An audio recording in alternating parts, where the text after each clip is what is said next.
বিসমিল্লাহির রহমানির রহিম। YouTube channel Hasan SD media. নিশিতর যাইরে ফাঁকি দিয়া রে সোনার আদম, নিশিতর যাই ফাঁকি দিয়া। ও আদম রে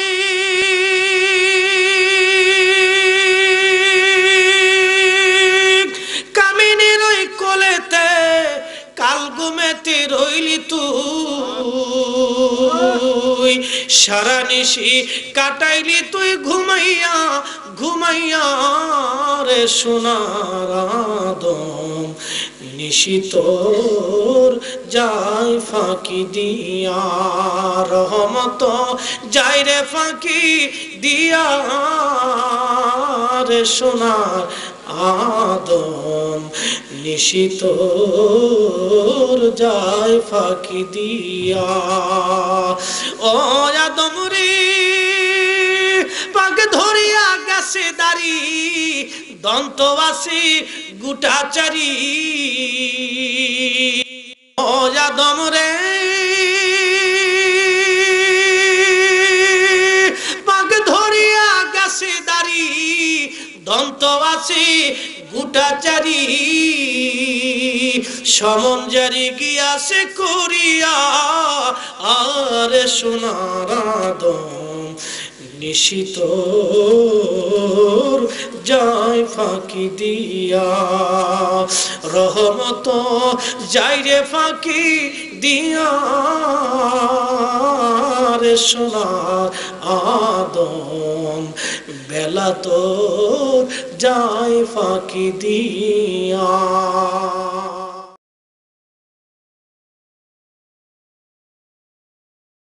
উপস্থিত আজকের মাহফিলের সদর সম্মানিত উলামে আহলে সুন্নাহ, বুজুর্গানে দ্বীন, কলিজার টুকরা আমার যুবক ভাইরা, পর্দানশীল আমার সম্মানিত মা ও বোনেরা, আমার মুরব্বী বাবাজিরা, কুচি কাঁচা বাচ্চারা এবং যেখান থেকে যত দূর থেকে মাইকের আওয়াজ যাচ্ছে সবাইকে ঈদের শুভেচ্ছা, আন্তরিক মোবারকবাদ এবং আবারও সালাম।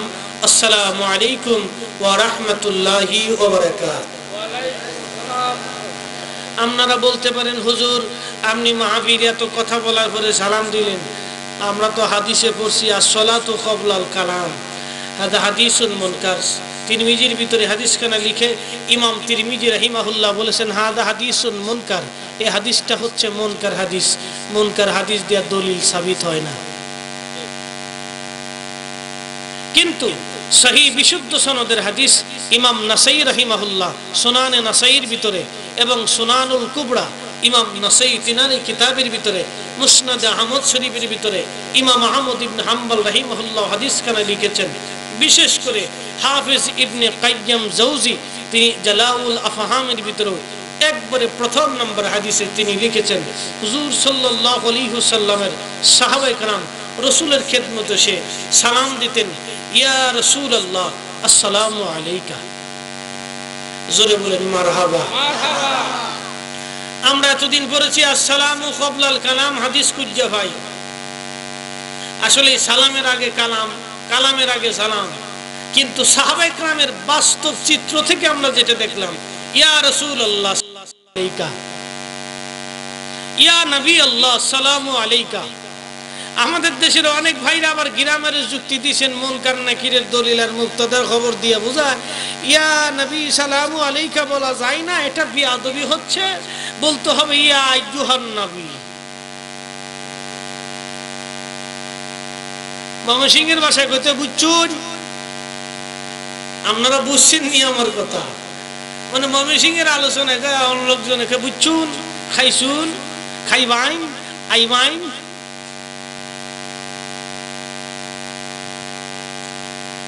আল্লাহর রাসূলের সাহাবায়ে কেরামের সালাম এইভাবে ছিল ইয়া নবী আল্লাহ অথবা ইয়া নবী আসসালামু আলাইকা, ইয়া রাসূল আসসালামু আলাইকা।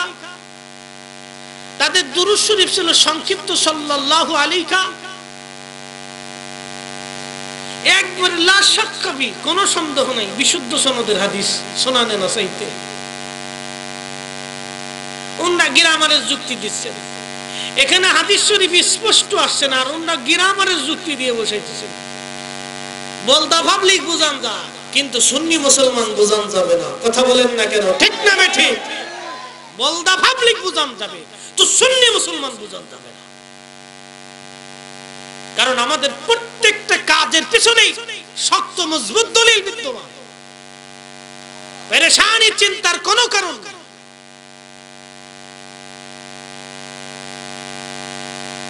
প্রিয় হাজিরিন, সময় কম, কাজ বেশি।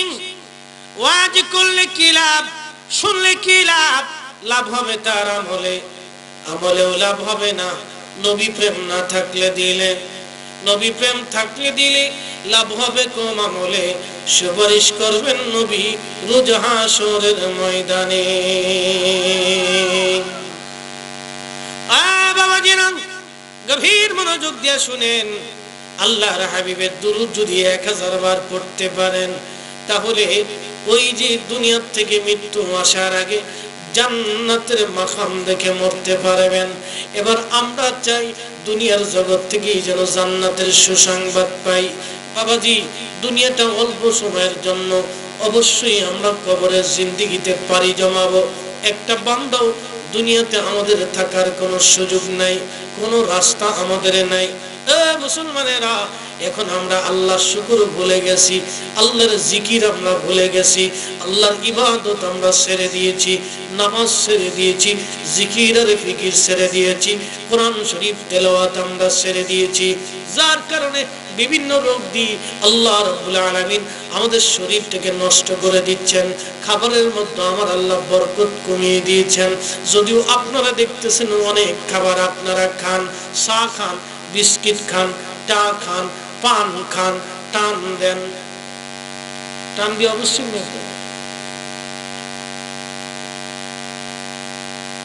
পানও খান, টানও খান, চাও খান, টাও খান। টা মানে বিস্কিট, চা মানে চা, পান মানে পান, টান মানে এটার নাম দিছি টান।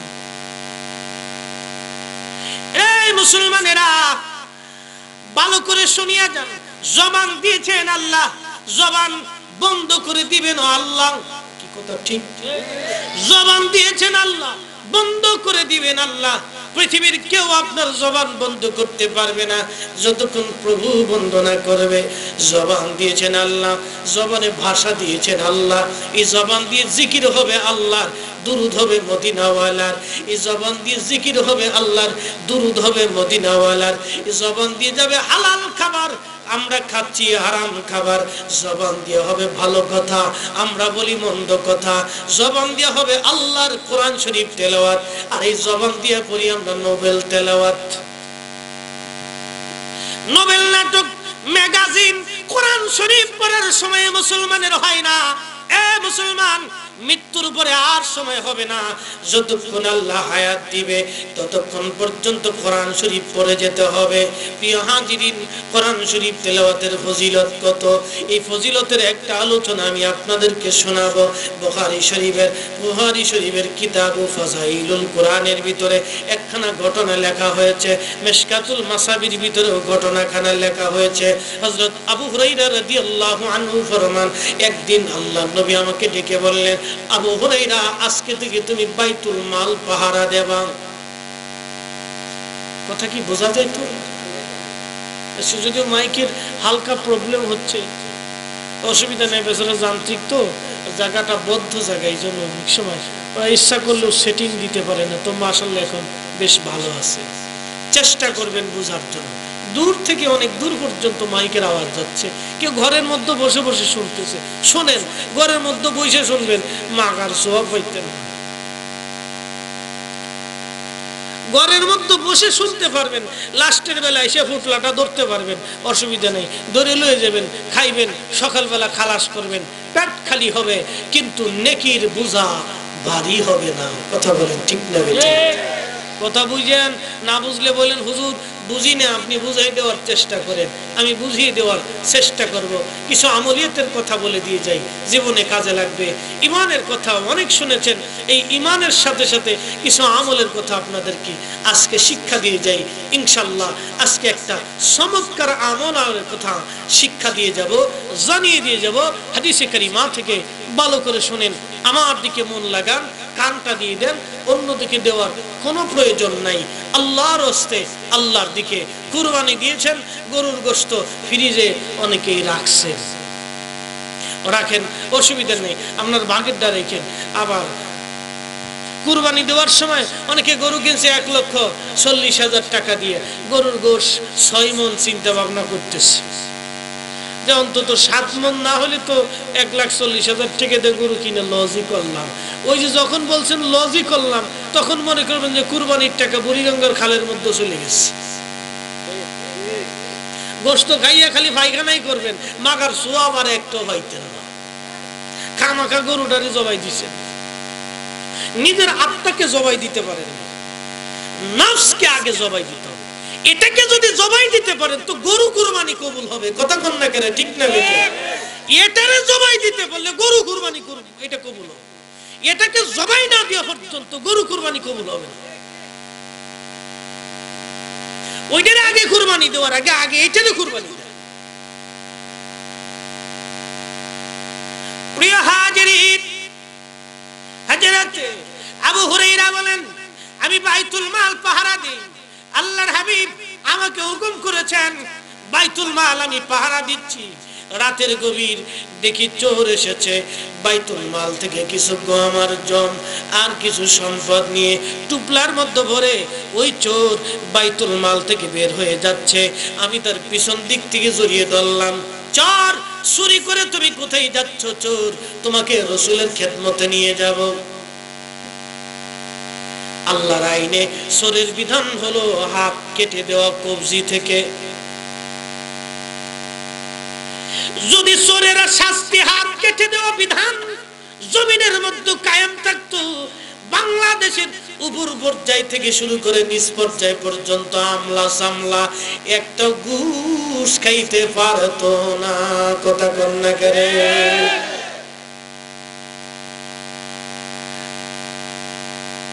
আল্লাহর নবীর দপ্তরে চোরের বিধান ছিল হাত কেটে ফেলে দেওয়া।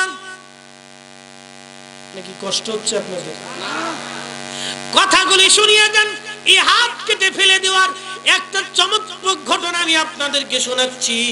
বাবাজি, আমাদের জীবনের কথা না, আগের মুসলমানদের আমির যারা ছিলেন তারা কতটুকু আল্লাহকে ভয় করত।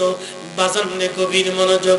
আজকে সৌদি আরবের ইমাম ও খতিবকে শুধুমাত্র সিনেমার বিরুদ্ধে আর নারীদের পর্দা বেপর্দার বিরুদ্ধে কথা বলার কারণে আজকের মক্কারি ইমাম গ্রেফতার হয়। কেউ এতদিন আমরা সুন্নিরা কইছি যে মক্কার সৌদি আরবের বাচ্চারা মুসলমানদের দুশ্মন, আপনারা খালি হাসতেন আর কে সুন্নিরা পাগল হইছে, সুন্নিরা পাগল হইছে। আমরা পাগল হই নাই, আমরা কথা বলার আগে আগে রিসার্চ করে গবেষণা করে কথা বলি। কথা বলেন না কেন? ঠিক না? পাগল আমরা হই নাই, আরো সামনে দেখবেন। কেবল সময় হয়েছে, আমি বহুবার এই কথাগুলি, এই মাদকপূর্ণ বাংলাদেশের প্রত্যন্ত অঞ্চলে আমার এই ভিডিওগুলি সারা পৃথিবীতে লক্ষ লক্ষ মানুষ দেখেছে মানুষ। আমি স্পষ্ট বলেছি, তারা মুসলমানদের বন্ধু হতে পারে না। হেরেমের ইমাম, আল্লাহর ঘরের ইমাম খতিব, তিনি শুধুমাত্র নারীর পর্দার অর্থাৎ বেপর্দার বিরুদ্ধে কথা বলেছেন, সিনেমার বিরুদ্ধে কথা বলেছেন, আর তিনি আল্লাহর কোরআনের কথা, রাসূলের কথা, হক কথাগুলি বলেছেন। সেই কথাগুলি প্রজাতন্ত্র, রাজতন্ত্র, বাদশার বিরুদ্ধে যাওয়ার কারণে আজকে তিনি গ্রেফতার হয়েছেন। এই হচ্ছে আমাদের মুসলিম মিল্লাত। আর আমরা বাংলাদেশে বয়ে বয়ে সৌদি আরবে নাই, সৌদি আরবে নাই, সৌদি আরবে কি নাই, এটা আপনারা আমাদের কাছে বসলে বুঝবেন যে কি নাই।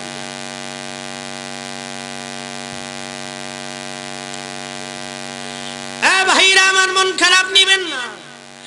আগের বাচ্চা আমিররা কত চমৎকার তাদের জীবন বিধান ছিল। আগের বাদশা আমিরদের জীবনের একটা বাস্তব ঘটনা শুনাই। মুসলমানদের একজন খলিফা ছিলেন, তিনার নাম হারুন রশিদ রাহমাতুল্লাহি আলাইহি। জীবনে একটা চমকপ্রদ ঘটনা আমি শুনাচ্ছি, ভালো করে শুনেন। ওনার রাজ্য ছিল পৃথিবীর একটা বিশাল অংশ। ওনার রাজধানীর নাম ছিল ইরাকের বাগদাদ। বাগদাদ শহরে ছিল ওনার রাজধানী। সিরিয়ার আলেপ্পো থেকে একখানা চিঠি গেছে, সিরিয়ার আলেপ্পো থেকে একখানা চিঠি গেছে ইরাকের বাগদাদ খলিফা হারুনুর রশিদের দরবারে। ওহে আমিরুল মুমিনিন, শুনুন, আমাদের সিরিয়ার আলেপ্পো শহরের যিনি বিচারক ছিলেন, কাজী ছিলেন, তিনি আজকে 1 মাস যাবত অসুস্থ অবস্থায় ঘরে পড়ে আছেন। আমাদের এই শহরে কোনো বিচার আচারা হয় না, চোর বেড়ে গেছে, উপদ্রব বেড়ে গেছে, রাহাজানি, জেনা আর চুরি ডাকাতি বেড়ে গেছে। আমরা নাগরিকরা বড় কষ্টের মধ্যে আছি, মেহেরবানি করে একজন বিচারক আমাদের মধ্যে পাঠিয়ে দিবেন। আমি সময় কম নেই, কথা বলি বেশি, বেহুদা সময় নষ্ট করি না। আপনারা জানেন আমার বিষয়টা, আপনারা ভালো করেই বুঝেন, কারণ আমি সময় কম নেই, কথা বলার চেষ্টা করি বেশি, বেশি জানানোর চেষ্টা করি, বেশি শোনানোর চেষ্টা করি। এটাই আমার অভ্যাস, ছোট্ট কালের অভ্যাস। আমি ভালো কথা বলে যাব, তাতে মানুষ পছন্দ করুক আর নাই করুক, ওতে আমার যায় আসে টাসে কিছুই না। আমি আমার আল্লাহ ও রসুলকে সন্তুষ্ট করতে পারলে আমার জীবনের মুক্তি, আখিরাতের মুক্তি। কথা বলেন ঠিক না বেটে? দুনিয়ার কোন মানুষ সন্তুষ্ট হোক আর অসন্তুষ্ট হোক ওটা বিষয় না, সন্তুষ্ট করতে হবে আল্লাহকে। বক্তা ওয়াজ করবে, উদ্দেশ্য থাকবে সন্তুষ্ট হবে আল্লাহ, উদ্দেশ্য থাকবে সন্তুষ্ট হবে আল্লাহ রসুল। আমার এই উদ্দেশ্য যদি থাকে তাহলে আমার ওয়াজ হালাল হবে। আর আমার উদ্দেশ্য যদি দুনিয়ামুখী থাকে, খোদার কসম করে বলি, কিয়ামত পর্যন্ত আল্লাহ ফরিদিকে হায়াত দিবে, কিয়ামত পর্যন্ত আমি ওয়াজ করব, আমার একটা ওয়াজ আমাকে আখিরাতে মুক্তি দিবে না। কথা বলেন ঠিক না বেটি? আর আপনারাও সারা জীবন ওয়াজ দিবেন, ওয়াজ করাবেন, কিন্তু কোনো ফায়দা হবে না যদি উদ্দেশ্য আল্লাহর সন্তুষ্টি না থাকে। কষ্ট হচ্ছে আপনাদের? কথাগুলি ভালো করে বুঝেছেন, এগুলি জানার দরকার। প্রিয় মুসলমানেরা, ওই দেখ খলিফা হারুন রশিদ চিঠি কেনা পড়লেন, বিপরীত একখানা চিঠি লিখলেন। আগামী 1 মাসের মধ্যে, আগামী 7 দিনের মধ্যে সিরিয়ার আলেপ্পো শহরে নতুন বিচারক চলে যাবে। ঘটনাটা চমৎকার, ভালো করে শুনেন। আগের মুসলিম আমির আর এখনকার মুসলিম আমিরদের মধ্যে কত বড় ডিফারেন্স দেখেন। 7 দিনের ভিতরে নতুন বিচারক গিয়েছেন হাজির। 7 দিনের মাথায় ফজরের নামাজ পড়ে বিচারক বিচারের কাঠগড়ায় আসনে বসে গেলেন। আসামি হাজির করা হলো। একজন বৃদ্ধ মহিলাকে হাজির করানোর পরে ওই বৃদ্ধ মহিলাকে নিয়ে আসা হলো। এবার বিচারক জিজ্ঞেস করলেন, লোকেরা তোমরা এই বৃদ্ধ মহিলাকে ধরে নিয়ে আসছো কি জন্য? বলে, হুজুর, এই বৃদ্ধ মহিলা চুরি করেছে, এই জন্য আমরা তাকে ধরে নিয়ে এসেছি। এই বৃদ্ধ মহিলা চুরি করেছে। কি চুরি করেছে? আমাদের রুটির দোকানে রুটি চুরি করতে যাইয়া আর মধু চুরি করতে যাইয়া হাতে নাতে ধরা পড়েছে। অতএব সে চোর, চোরের শাস্তি আল্লাহর আইন মোতাবেক আপনি করেন। বিচারক বললেন, ঠিক আছে বুড়িমা, আপনি কি চুরি করেছেন? বুড়িমা বলে, হ্যাঁ আমি অবশ্যই চুরি করেছি, আমি অবশ্যই চুরি করেছি, আমি মিথ্যা কথা বলবো না, আমি চুরি করেছি, আমি চোর।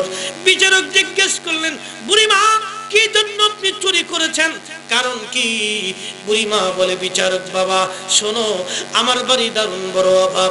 আজকে 7 দিন হলো আমার 2টি এতিম নাতি বাচ্চা ঘরের মধ্যে আছে, বাপও নাই মাও নাই, আমি বৃদ্ধ মানুষ, অভাবের সংসারে আজকে 7 দিন হলো আমার বাচ্চাগুলি না খাওয়া আছে। ক্ষুধার যন্ত্রণাগুলি সহ্য করতে না পেরে আমি বৃদ্ধ বয়সে রুটির দোকানে রুটি চুরি করতে আমি বাধ্য হয়েছি। বাবা আমি চোর, আমি চোর, আল্লাহর বিধান মোতাবেক আপনি আমার ফয়সালা করে দেন। এই পর্দার আড়ালের মা, ভালো করে শুনিয়ে নেন এই মহিলার জীবনের কথা। এই মা ভালো করে শুনিয়ে নেন, জীবনে কাজে লাগবে। একটা কথা যদি কানের ভিতরে দিয়া অন্তরের মধ্যে ঢুকাইতে পারেন, খোদার কসম আমার ওয়াজটাও কামিয়াব হবে। ওয়াজ যারা দিয়েছে তারাও কামিয়াব হবে, যারা শুনতেছে তারাও কামিয়াব হবে। এই লোকটা বিচারক ডেকে বললেন, আজকে কোনো ফাইসালা দিব না, ফাইসালা হবে আগামীকাল। কিন্তু ফাইসালা দেওয়ার আগে এই শহরের যিনি শহর প্রধান আছেন, ডিসি আছেন, তিনি আসবেন, নগর প্রধান যিনি আছেন তিনি আসবেন, মেয়র সাহেব তিনিও আসবেন, ডিসি সাহেবও আসবেন, পুলিশ প্রধান যিনি আছেন তিনিও আসবেন, আর শহরের ধনী ধনী ব্যক্তি যারা আছেন তিনারাও হাজির হবেন। বিচারকের রায় সবাই উপস্থিত হয়ে গেল। পরের দিন ফজরের নামাজ পড়ে বিচারক আবার শুরু করলেন। বিচারক শুরু করে এবার বললেন, আমি মহিলার বিরুদ্ধে এখন রায় পেশ করতেছি। আল্লাহর আইন অনুযায়ী তার বিধান ছিল হাত কেটে ফেলে দেওয়া কবজি থেকে, কিন্তু মহিলাটা অত্যন্ত বৃদ্ধ, তার বয়সের দিকে তাকাইয়া, আর যেহেতু সে অকপটে চুরি করার বিষয়টা স্বীকার করেছে, আমি বিচারক হয়ে তাকে হাত কর্তনটা মওকুফ করে দিলাম। কিন্তু তার জন্য 100টা বেত্রাঘাত আমি নির্ধারণ করলাম, এই মহিলার জন্য 100টা বেত্রাঘাত নির্ধারণ করলাম, আর 100 রৌপ্য দিনার আমি জরিমানা ধার্য করলাম। মহিলা বৃদ্ধ মানুষ, 100 বেত্রাঘাত, এই কথা বলে বিচারক তার আসন থেকে নিচে নেমে গেলেন। বিচারক নিচে নেমে যাইয়া এবার বিচারক বলতেছেন, ও সুধী সমাজ, ও রাষ্ট্রের নেতৃবৃন্দ, আপনারা শুনিয়া নেন, এই বৃদ্ধ মহিলা নিজে ইচ্ছা করে চুরি করে নাই, এই মহিলা চুরি করতে বাধ্য হয়েছে, এই সমাজ আর এই দেশ তাকে চুরি করতে বাধ্য করেছে। এই মহিলা ইচ্ছা করে চুরি করতে যান নাই, সে চুরি করতে বাধ্য হয়েছে। খলিফার পক্ষ থেকে, খলিফা যিনি আল্লাহ কর্তৃক আল্লাহ থেকে নিযুক্ত করেছেন জনগণের শাসক হিসেবে, অতএব মহিলার বাড়ি খাবার পৌঁছে দেওয়া ছিল খলিফার দায়িত্ব। খলিফার দায়িত্বে সে ব্যর্থ হয়েছে, অতএব খলিফার প্রতিনিধি আমি বিচারক, অতএব আমি নিজে হাত পেতে নিলাম। আবার হাতের মধ্যে যেন 20টা বেতের বাড়ি মারা হয়। এবার আওয়াজ তুলে বলা যাবে কে মারা হওয়া। আগের খলিফা, আগের মুসলমানদের আমির, আর এখন মুসলমানদের আমিরের তফাৎ কত। এখন মুসলমানদের আমিরারা মহিলা নিয়া আমেরিকা যাইয়া, ভারতে যাইয়া, ওই ইসরায়েলে যাইয়া মহিলা নিয়ে আনন্দ ফুর্তি করে, আর সৌদি আরবে দাঁড়ায় দাঁড়ায় আমরা কোরআনের আইন চালু করছি। কোরআনের আইন চালু করছে।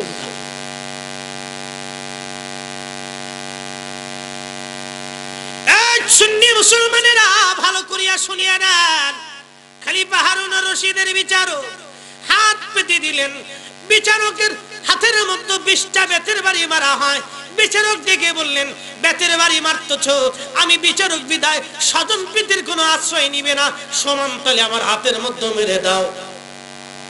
সমান তালে যখন হাতের মধ্যে মেরে দেওয়া হলো, হাত ফেটে রক্ত বের হতে লাগলো। একজন রুমাল এনে ওই বিচারকের হাত বেঁধে দেওয়ার চেষ্টা করলেন। উনি বললেন, না না, দায়িত্বটা আমার, আমি আমার কাঁধে বহন করে নিয়েছি, তুমি আমার হাত বাঁধতে যাবে না, আমারটা আমি নিজেই বেঁধে নিব। উনি হাত বেঁধে নিয়ে বললেন, ও পুলিশ প্রধান, ও ডিসি, ও নগর প্রধান, তোমাদের দায়িত্ব খলিফা দিয়েছিল গরিব মানুষের বাড়ি বাড়ি খোঁজ নেওয়া। তুমি এই শহরের প্রধান, তুমি ডিসি, তোমার দায়িত্ব ছিল এই গরিব মানুষের বাড়ি খোঁজ নেওয়া, তুমি খোঁজ নিতে ব্যর্থ হয়েছো।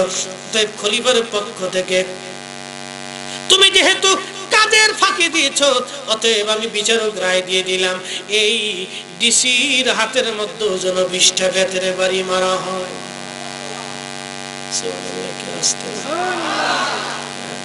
ঠিক হইতেছে তো কথা কন না কেন? ঠিক হয়তো এইভাবেই ছিল আগে। তারের মতো সুদা করে দিয়েছে খলিফারা, পৃথিবী বিজয় করেছে তারা, সারা পৃথিবীর অর্ধেক শাসন করত তারা, এমনকি ইউরোপের অর্ধেকাংশ তাদেরকে ট্যাক্স দিত। ট্যাক্স নিয়ে যান, তলোয়ার উত্তোলন করেন না আমাদের দিকে, ট্যাক্স নেন, যা চান তাই দিয়ে। আজকে মুসলমানরা এমন করুণ অবস্থায় হয়েছে, মুসলমানরা কয় আমাদেরকে কিছু ভিক্ষা দাও। ঠিক, এখন মুসলমানরা বলে ভিক্ষা দাও, মাথা গুজার জায়গা দাও, মাথা গুজার জায়গা দাও, ভিক্ষা দাও। রে মুসলমানেরা, ভালো করিয়া শুনিয়ে নেন। হযরত খলিফাতুল হারুন রশিদের বিচারক এবার বললেন, ওই শহরের প্রধান যিনি আছেন তার হাতের মধ্যে 20টা বেতের বাড়ি মারা হোক। তার হাতের মধ্যে 20টা বেতের বাড়ি মারা হলো। এরপরে তিনি রায় দিলেন, এই শহরের যিনি নগর প্রধান আছেন, মেয়র আছেন, তার হাতের মধ্যে সমান তালে 20টা বেতের বাড়ি মারা হোক। এরপরে যিনি পুলিশ প্রধান আছেন, তার দায়িত্ব ছিল যেন চোর চুরি করতে না পারে, তিনিও তার কাজে অবহেলা করেছেন, তার হাতের মধ্যে 20টা বেতের বাড়ি মারা হোক। একবার আওয়াজ তুলে জোরে বলা যাবে আল্লাহু আকবার। বেতের বাড়ি মারা হলো সমান তালে। এবার ধনীদেরকে ডেকে বলা হলো, ধনীরা, তোমাদেরকে আল্লাহ সম্পদের মালিক করেছিল, অনেক সম্পদের মালিক তোমরা হয়েছো, নিজেরা ইচ্ছা করে হতে পারো নাই, আল্লাহ তোমাদেরকে করেছেন। তুইজ্জু মান তাশাউ ওয়া তুযিল্লু মান তাশাউ বিয়াদিকাল খায়র, সমস্ত ভালো আল্লাহর হাতে জমা রয়েছে। আল্লাহ পাক বলেছেন, ওয়া তারজুকু মান তাশাউ বিগাইরি হিসাব, আমি যাকে খুশি তাকে বিগাইরি হিসাব, হিসাব ছাড়া আমি আল্লাহ রিজিক প্রদান করি, অগণিত রিজিক আমি আল্লাহ দান করি। হ্যাঁ ধনীরা, তোমাদের উচিত ছিল গরিবের বাড়ি খোঁজ নিয়ে রাতের বেলা খাবার খাওয়া। তোমরা গরিবের বাড়ি খোঁজ নিতে পারো নাই, তোমরা রাসূলের তরিকায় আসতে পারো নাই, আল্লাহর বিধান তোমরা মানতে পারো নাই। অতএব ধনী ব্যক্তি যারা আছে তাদের হাতের মধ্যে সমান্তলে বেতের বাড়ি মারা হোক। সুবহানাল্লাহ। তখন আসতে কবেন না, জোরে বলেন, আরো জোরে, আরো জোরে। আমরা খালি সরকারের দোষ দিই, সরকার ভালো না, বিরোধী দল ভালো না, পুলিশ ভালো না, অমুক ভালো না, তমুক ভালো না। এখন প্রশ্ন হলো, আমরা সবাই যদি ভালো হয়ে যায় তাহলে খারাপ আর কেউ থাকবে না। কথা কোন লাগে? সবাই যদি ভালো হই তাহলে আর কেউ খারাপ থাকবে না। সবাই যদি আমরা সৎ সাহসী হই তাহলে বদগুণের মানুষ পাওয়া যাবে না। সবাই যদি নামাজি হই বেনামাজি পাওয়া যাবে না। সবাই যদি জিকির করনেওয়ালা হই তাহলে জিকির করনেওয়ালা বাচ্চারা পাওয়া যাবে না। রে বন্ধুগণ, এবার ধনীদের হাতের মধ্যে বেতের বাড়ি সমান্তলে মেরে দেওয়া হলো। এটা ছিল খলিফা হারুন রশিদের জমানার ঘটনা। এবার ভাইজান গভীর মনোযোগ লাগান, বুড়িমার হাতে আর বেতের বাড়ি দেওয়া হলো না। এবার বিচারক বললেন, শোনো, এই বুড়িমা নিজের ইচ্ছায় চুরি করতে যান নাই, বুড়িমা সমাজ থেকে চুরি করতে বাধ্য করেছে। কারণ এই সমাজের ধনীরা যদি এই গরিবের বাড়ি খোঁজ নিত তাহলে এই গরিবের স্বভাব আজকে নষ্ট হইতো না। কথা কন না গেলে? যাকাত ঠিক মতো দেয় না, সদকা দেয় না। যাকাত ফরজ হয়েছে, যাকাত দেয় না। কুরবানি ওয়াজিব হয়েছে, কুরবানি দিতে চায় না। যারা একটা কুরবানি দেয় গোশের চিন্তা করে, এই হলো মুসলমান, এই মুসলমান দিয়া আল্লাহর দ্বীনের কিছুই হয় না, এই মুসলমান দিয়ে আল্লাহর কোনো লাভ হয় না।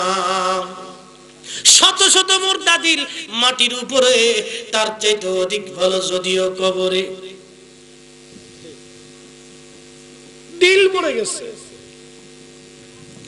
এই জমিনে শাহজালাল আমিনী মুজাররিদি এসেছিলেন 360 আউলিয়াকে সঙ্গে নিয়ে। সিফাত সালান নাসিরউদ্দিন শাহ ঘুমিয়েছেন এই জমিনের মধ্যে, মিরান শাহ তাতারি ঘুমানো আছেন এই জমিনের মধ্যে, খান জাহান আলী ঘুমিয়েছেন এই জমিনের মধ্যে, আল্লামা কমরউদ্দিন রুমি নেত্রকোণে 800 বছর আগে এই জমিনে এসেছিলেন দ্বীনের দাওয়াতের জন্য।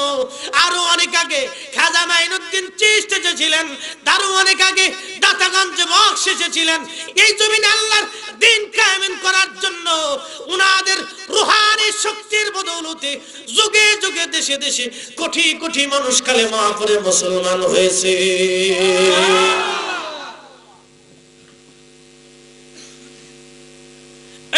সুন্নি মুসলমানেরা শুনিয়ে নেন, কথাগুলি কাজে লাগবে। আজকে ধনীরা যদি যাকাত দিত বাংলাদেশে গরিবের সংখ্যা কমিয়া যাইত। কথা সত্য না? সত্য না? আজকে ধনীরা যদি যাকাত দিত গরিবের সংখ্যা কমে যাইত। যাকাত দেয় কি? ওই ছোট্ট গ্রামে মাইকিং করে এই বছরও যাকাত দিবার নিয়া কত গরিব মানুষ পায়ের নিচে ফেলায়া মারলো। থু মারতে হয়, এদের কপালের মধ্যে থুতু মারতে হয়। তো যাকাত তুই খা।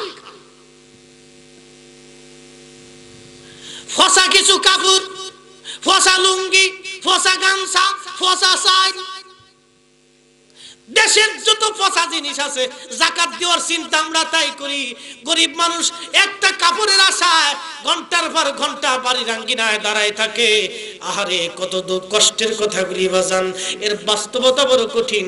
যিনি গরিব, যার ঘরে অভাব আছে, তিনি জানেন অভাবের কি মূল্য।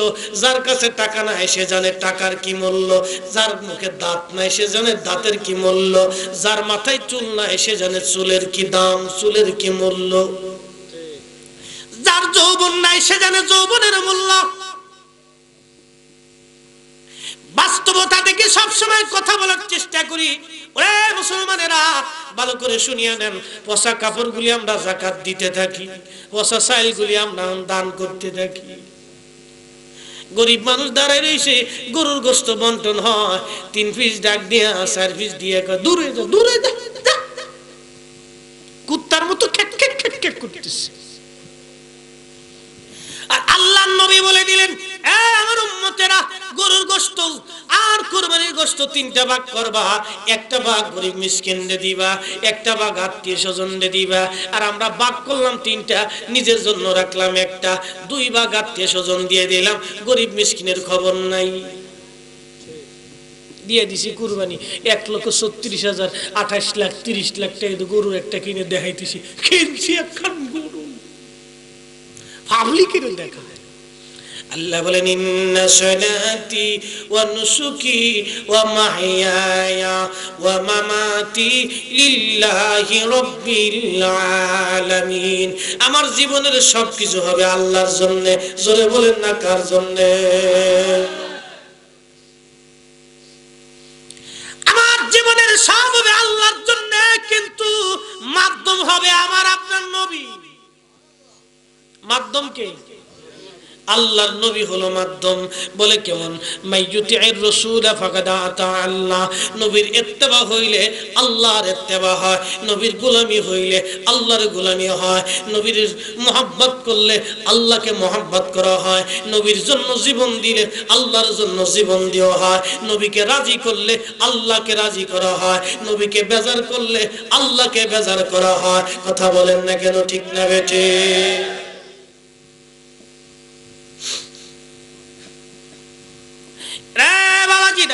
যে যেখানে আছেন কান পাতিয়া শোনেন।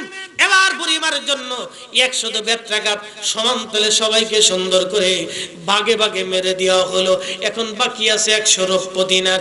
বিচারক বললেন, আমি 50 দিনার জমা করে দিলাম। এবার সবাই যেন 50 দিনার করে জমা করে। এইভাবে প্রায় 500 দিনার জমা হয়ে গেল। 500 দিনার জমা হয়ে যাওয়ার পরে বন্ধুগণ আমার গভীর মনোযোগ লাগান। ও বাবাজিরা রে, এবার বিচারক বললেন, 100 দিনার আমি যে তার জন্য জরিমানা করেছিলাম, এই 100 দিনার আমি এই রাষ্ট্রীয় কোষাগারে জরিমানা বাবদ রেখে দিলাম।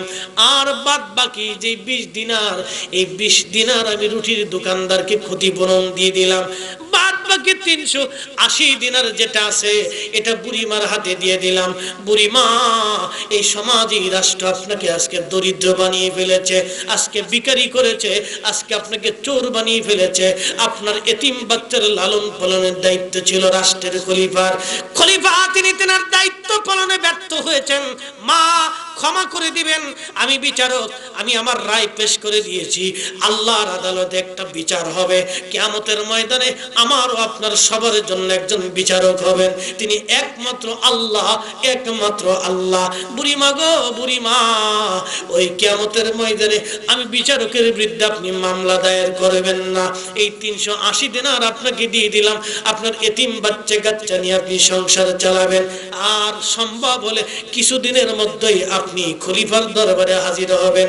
রাষ্ট্রীয় সমস্ত মানুষের সামনে, মন্ত্রী পরিষদের সামনে, রাজ দরবারে, সিংহাসনের সামনে খলিফাতুল মুসলিমিন হারুনুর রশিদ আপনার সামনে ক্ষমা চাইতে বাধ্য।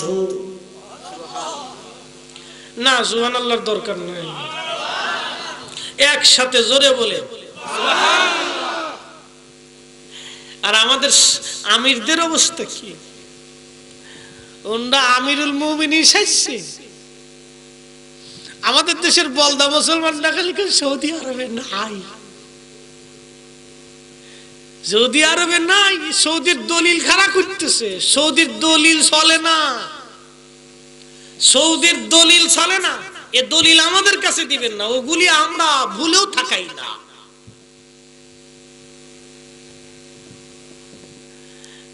কয় মিলাদুন নবী সৌদি আরবে নাই, বলে না? কথা কোন না গেলে বলে না? কই এত ভিড় সৌদি আরবে নাই, বাংলাদেশে আসছে কোত্থেকে? দারুণ কথা, চমৎকার, হ্যাঁ ঠিকই আছে, সৌদি আরবে নাই। এবার আমি আপনাদেরকে বলি, শাহজালাল ইয়ামানি নামের পিছনে ইয়ামান লেখা, এটা কি বঙ্গোপসাগরের ভিতরে না সৌদি আরবের পাশে? মৌলভীবাজারে ঘুমিয়েছেন শাহ মুস্তফা আল বাগদাদি আল হুসাইনি রাহিমাহুল্লাহ, তিনি ইরাকের বাগদাদ। বলেন ইরাকের বাগদাদ শহর কি আমাগো ঢাকা শহরের বুড়িগঙ্গার কিনারে? খান জাহানি আসলেন সৌদি আরব থেকে, আল্লামা রুমি রহমতুল্লাহ আলাইহি আসলেন তুরস্কের কৌন রোম শহর থেকে। এবার বলেন এটা কি বাংলাদেশের কোন জেলা, ভারতের কোন অংশ, পাকিস্তান, আফগানিস্তান, থাইল্যান্ড? এটা তো সব মধ্যপ্রাচ্যের অঞ্চল। তাহলে মধ্যপ্রাচ্য থেকে আউলিয়া কেরাম দেশে এসে আল্লাহর দ্বীন প্রচার করলেন, অসংখ্য মুরিদার খলিফা নিয়ে তারা হাজির হলেন। হযরতে গাউসে পাক আব্দুল কাদের জিলানী রাহমাতুল্লাহ আলাইহি ইরাকের বাগদাদে তার বাড়ি। রে মুসলমানেরা, মুজাদ্দিদ আল ফেসানির রাসূলের বংশধর খাজা মাইনুদ্দিন চিশতি রাহমাতুল্লাহ আলাইহি আসলেন মধ্যপ্রাচ্য থেকে। দাতাগঞ্জে বাস আসলেন মধ্যপ্রাচ্য থেকে। কুতুবউদ্দিন কাকি নিজামউদ্দিন আউলিয়া থেকে শুরু করে যত আল্লাহর ওলি সকলেই জমিনে দ্বীন কায়েম করেছেন, সবাই আসলেন মধ্যপ্রাচ্য থেকে। এবার আপনারাই বলেন, মধ্যপ্রাচ্যে এত পীর হলো, এত আউলিয়া হলো, এখন মধ্যপ্রাচ্যে নাই কেন? কেন নাই?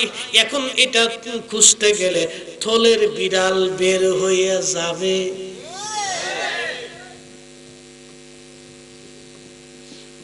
এই থলের বিড়াল কি? এই থলের বিড়ালের নাম আব্দুল ওয়াহাব নজদি। নাম কি? আব্দুল ওয়াহাব নজদি। এই জন্য আমরা বলি ওয়াহাবি। এটা কোন দেশের নাম না, কোন গোষ্ঠীর নাম না, জনগোষ্ঠীর নাম না। আব্দুল ওয়াহাব নজদি মধ্যপ্রাচ্যে এমন একটা রাষ্ট্রীয় আইন চালু করলেন। সেই রাষ্ট্রীয় আইন তিনি কিভাবে চালু করলেন? ব্রিটিশদের মদদে তিনি মধ্যপ্রাচ্য থেকে করতলগত করলেন। ওই সৌদি আরব, যার নামে সৌদি আরব লেখা, ওনার নাম হলো বাদশাহ সৌদ। উনি ছিল ওই বেদুইন যাযাবর। বেদুইন যাযাবর ডাকাতদের সর্দার ছিলেন বাদশাহ সৌদ। এই সৌদের সঙ্গে ওই ব্রিটিশরা আব্দুল ওয়াহাব নজদির আত্মীয়তা করিয়ে দিলেন। যখন আত্মীয় হয়ে গেল, তখন আব্দুল ওয়াহাব নজদি আর ব্রিটিশদের শক্তির মাধ্যমে তৎকালীন সময়ে উসমানীয় খেলাফত, অটোমান সাম্রাজ্য, সুলতান সুলেমানের বংশধররা সেই দিন দুর্বল হয়ে গিয়েছিল। মুসলমানদের 800 বছরের খেলাফত ছিল উসমানী খেলাফত। প্রথম বিশ্বযুদ্ধের সময় এই খেলাফত ভেঙে গেল। আর এই সুযোগে আব্দুল ওয়াহাব নজদির বংশধরেরা পুরা মধ্যপ্রাচ্যটাকে দখল করে নিয়ে অসংখ্য আউলিয়া কেরামের মাজারগুলি তারা নিশ্চিহ্ন করে দিল, আর সাহাবায়ে কেরামের মাজারগুলি তারা ভেঙে দিল। আম্মাজান আয়েশা সিদ্দিকা, আম্মাজান খাদিজাতুল কুবরা রাদিয়াল্লাহু আনহা, উনার পবিত্র মাজার তারা ভেঙে দিল। আল্লাহর হাবিবের রওজা শরীফ ভাঙতে গিয়েছিল, কিন্তু আল্লাহর রহম আর করমের ফজলের কারণে রাসূলের পাকের রওজা শরীফ তারা ভাঙতে পারে নাই। ওরে মুসলমানেরা, সেই থলের বিড়ালের নাম আব্দুল ওয়াহাব নজদি শক্তির বদৌলতে, তলোয়ারের কারণে মধ্যপ্রাচ্য জয় করেছিলেন। হাজার হাজার সুন্নি আলেমকে সেই দিন তারা শহীদ করে দিয়েছিলেন, কতল করেছিলেন, হত্যা করেছিলেন। তারা সুন্নি আলেমরা শাহাদাতের পেয়ালা পান করেছিল, কিন্তু আব্দুল ওয়াহাব নজদির কাছে তারা মাথা নত করে নাই। কথা বলেন না কেন? মারহাবা। এই মুসলমানেরা, ওই পাকিস্তানের মুমতাজ আল কাদরি রাসূলের শানে বেয়াদবি করার কারণে উনি একজন পুলিশ সদস্য গুলি করে মেরে ফেলেছিলেন। পাকিস্তান সরকার তাকে ফাঁসির আদেশ যখন দিয়ে দিলেন, ফাঁসির কাস্টে যখন নিয়ে যাওয়া হলো, মুমতাজ আল কাদরিকে ফাঁসি দেওয়ার 5 মিনিট আগে জেলার থেকে জিজ্ঞেস করলেন, মুমতাজ আল কাদরি বলো বলো তোমার জীবনের শেষ ইচ্ছা কি? মুমতাজ আল কাদরি মুস্কি হাসি দিয়ে বললেন, জেলার আমার জীবনের শেষ ইচ্ছা হলো আমার ফাঁসির রশি আমি নিজের গলায় নিজে পরিধান করব। আমার হাত আপনারা বাঁধতে পারবেন না, আমার মুখের মধ্যে মুখোশ লাগাইতে পারবেন না, আমার মাথার মধ্যে সবুজ পাগড়ি যেন মাথায় পরা থাকে। আওয়াজ তুলে বলেন আল্লাহু আকবার। এগুলো আশিকের রাসূল। আমার মাথার মধ্যে সবুজ পাগড়ি থাকবে,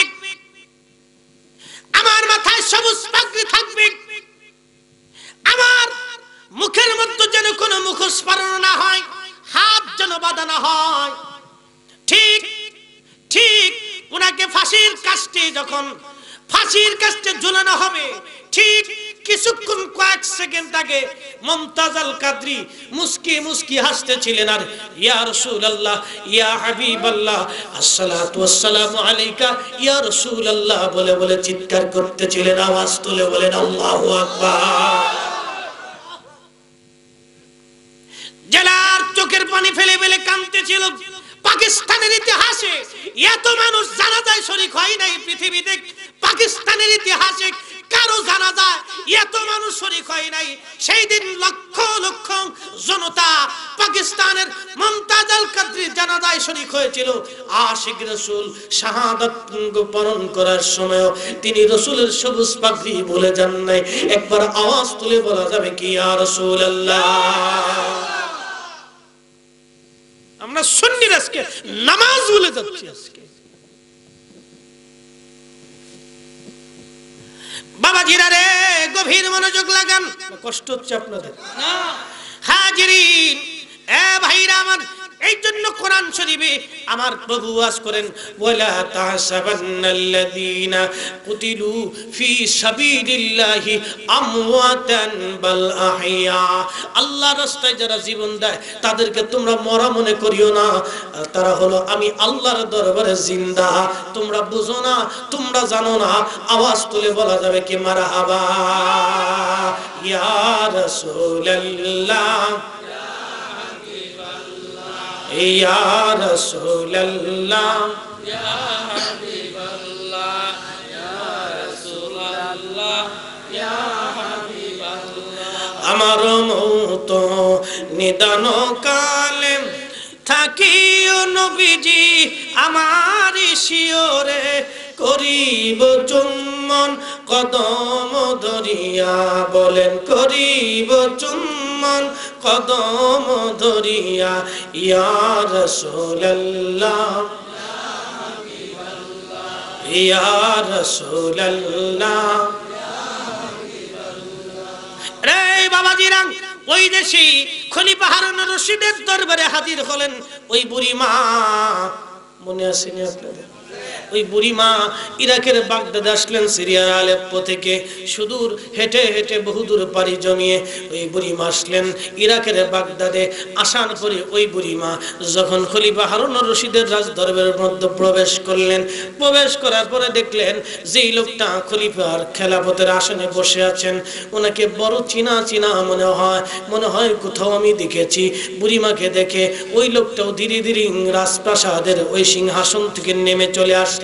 চলে আসার পরে ওই বুড়িমার সামনে এসে যখন দাঁড়াইলেন, বুড়িমা দেখতে পাইলেন আজকের খলিফা সেই দিনের বিচারক খলিফা হারুন রশিদ।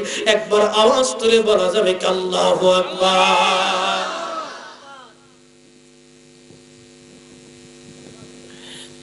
মুসলমানেরা, এইভাবে আগের জমানার মুসলমানদের আমিরেরা ন্যায় বিচার কায়েম করেছিল। ওই ন্যায় বিচারের কারণে মুসলমানদের বিজয় আল্লাহ দিয়েছে। এখন মুসলমানদের বিজয় নষ্ট হয়ে গেছে, কারণ মুসলমানদের ভিতরে ইনসাফ নাই, ন্যায় বিচার নাই। মুসলমানদের ইনসাফ নাই, মুসলমানদের ন্যায় বিচার নাই। কাকে কোন সময় ঠকাবে? আমের ভিতরে ফরমালিন, জামের ভিতরে ফরমালিন, ওই আনারসে ফরমালিন, খাবারের মধ্যে বিষ, মাছের মধ্যে বিষ, ওজনে কম দেওয়া, ব্যবসায় ঠকানো, আর সুদের কারবারি, আর কে কাকে ঠকানো যায়, কার ক্ষতি করা যায়, কার চাকরিচ্যুত করা যায়, কার ব্যবসা নষ্ট করে দেওয়া হয়, কার বিদেশ যাওয়া বন্ধ করে দেওয়া হয়। মুসলমানদের চিন্তা হলো এটা। মুসলমানদের চিন্তা হবে কিভাবে আমার প্রতিবেশী ভাইকে উপরে উঠানো যায়। এই চিন্তা আজকে মুসলমানদের থেকে চলে গেছে খ্রিস্টানদের মধ্যে, যার কারণে খ্রিস্টানেরা মুসলমানদের উপর আধিপত্য বিস্তার করেছে, আর মুসলমানরা খ্রিস্টানদের গোলাম হয়ে গেছে।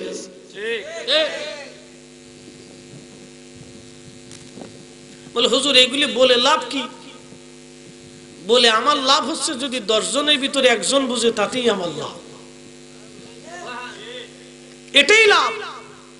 ওয়াজ দিয়েছেন, যদি ওয়াজ মানুষ বুঝে আমল বাজ্যা না করে তাহলে দিয়ে লাভ কি? একটা ওয়াজ দিতে তো কম মেহনত হয় না। এই ছেলেগুলি গোল্ডেন ঐতিহ্যবাহী শোষই গোল্ডেন যুব সংঘের উদ্যোগে এই সুন্নি মহাসম্মেলন আজকে আপনারা এটা করেছেন, উদ্দেশ্য একটাই, আল্লাহ তোর রসুলকে সন্তুষ্ট করা। এখন এই সন্তুষ্টির মাঝে আমার কথায় যদি 10 জন মুসলমানের ভিতরে একজনও যদি আমলের প্রতি উৎসাহিত না হয়, যদি সুন্নিয়তের প্রতি উৎসাহিত না হয়, তাহলে ওয়াজ করাটাও বৃথা, ওয়াজ দিয়াটাও বৃথা, পরিশ্রম করাটাও বৃথা। আমার পরিশ্রম যদি কাজে লাগে তাহলে এই যুবকদের পরিশ্রম কাজে লাগবে, এরা নাজাতের জরিয়া পাবে, আপনারাও নাজাতের জরিয়া পাবেন। যারা মেহনত করেছেন, টাকা পয়সা দিয়ে সাহায্য করেছেন, তাদেরও নাজাতের জরিয়া হবে। যারা কবর দেশে ঘুমিয়ে গেছেন, তাদের কবর জান্নাতের বাগান হবে। কথা বলেন ঠিক না বেটি? লাভ হলো এটা।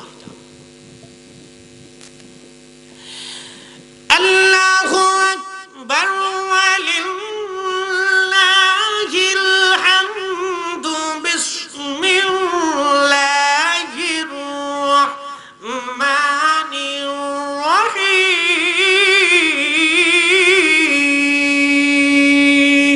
আল্লাহু আকবার।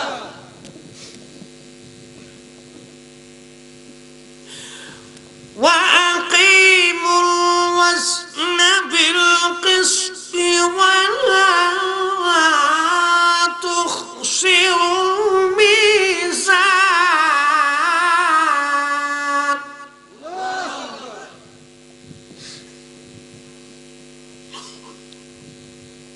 আর আয়াতুল্লাহ ওয়াজ কর। ইয়া মাশারাল জিন্নি ওয়াল ইনসি ইন ইসতাতাতুম আন তানফুযু মিন আকতারিস সামাওয়াত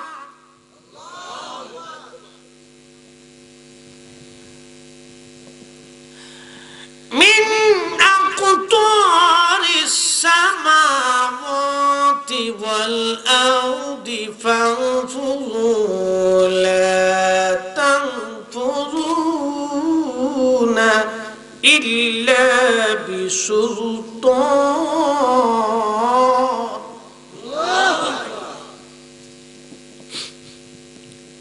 فبأي آلاء ربكما تكذبان।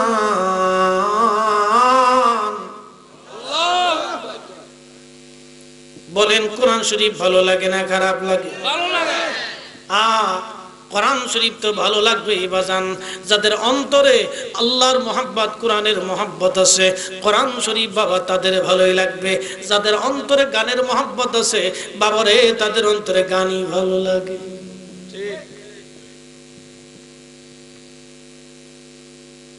ঠিক আসতে গেলেন কেন? জোরে বলে। এইবার হইছে আল্লাহু আকবার ওয়ালিল্লাহিল হামদু বিসমিল্লাহির রাহমানির রাহিম।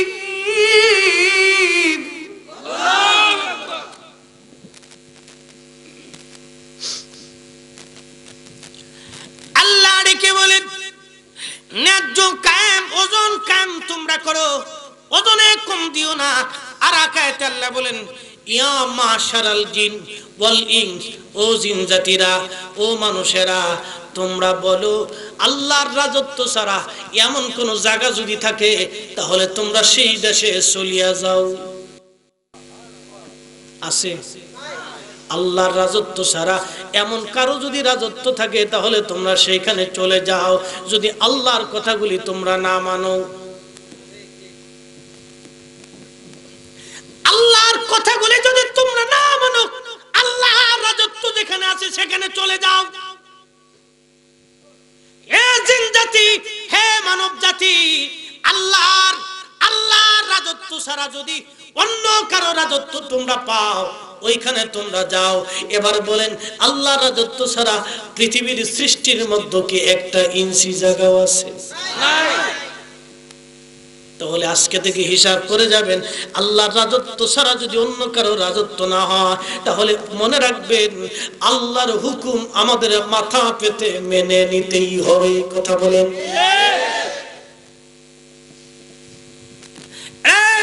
প্রভু কুরআন শরীফ বলেন, ফাবিআইয়ি আলাই রাব্বিকুমা তুকাদ্দিবান।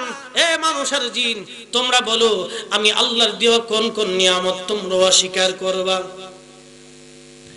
আল্লাহ এত নিয়ামত দিয়েছেন, খোদার নিয়ামতগুলি অস্বীকার করার কোনো রাস্তা আমাদের নাই।